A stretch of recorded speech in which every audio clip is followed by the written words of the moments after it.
শুধু তাই না, রিচা ঘোষের দিদি সমশ্রী ঘোষ, ওর নামটাও নেই, ওর নামটাও বিচারাধীনে আছে। কারণ শিলিগুড়িতে এসআইআর লিস্টে ভারতীয় মহিলা ক্রিকেটার রিচা ঘোষের নাম বিচারাধীন। উদ্বেগে রিচা ঘোষের পরিবার। আগামীকাল নির্বাচন কমিশনের দ্বারস্থ হবেন রিচা ঘোষের পরিবার। কালকে যখন লিস্ট পাবলিশ হলো, আমরা সব লিস্টগুলোই দেখলাম, তখন আমরা প্রথমে যেটা নজরে আসলো যে রিচা ঘোষের নামটা কেন মানে বাদ, বিচারাধীনে আন্ডারে আছে।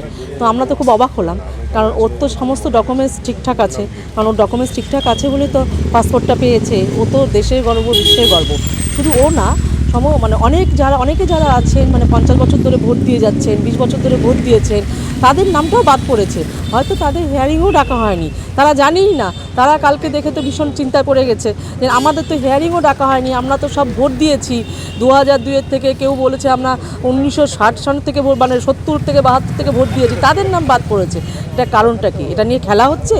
এভাবে কি হতে পারে যে মানুষের নাম ইচ্ছা করলো বাদ দিয়ে দিলাম? সেটা তো ঠিক না।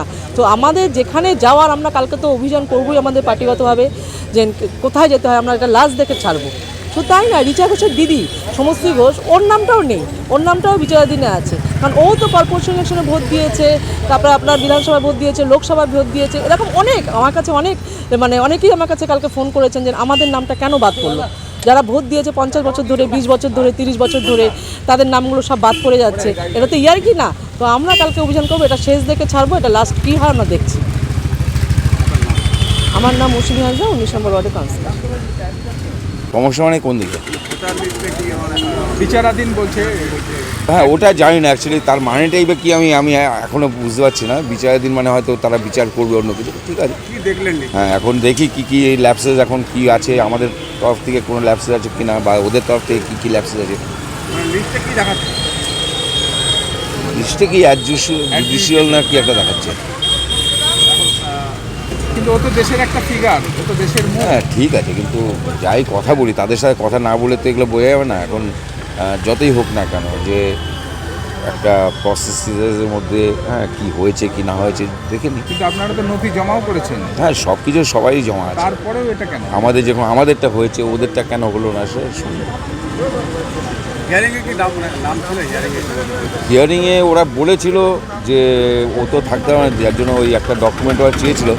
তো বার্থ সার্টিফিকেট এগুলো আমরা দিয়েছিলাম সবই। তো এখন দেখি ওরা আর কি চাইছে।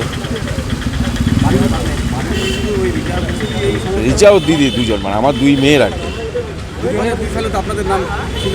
কোন সালে? 2002 সালে যে 2003 সালে লিস্টে আমাদের তো ছিল। ছিল, কিন্তু রিচা তো তখন ছিল না। না, ও তো জন্মই নেয়নি। তারপরে ওই হিয়ারিং এসেছিল। কি ভাবছেন, কি করবেন? না, আমি যাব, কথা বলবো, মানে যারা কর্তৃপক্ষ আছে তাদের সাথে কথা বলে আসলটা জানতে পারবো যে অ্যাকচুয়ালি কী দরকার, মানে কেন হলো বা কী কর। ব্যুরো রিপোর্ট, রাষ্ট্রীয় প্রসার বাংলা।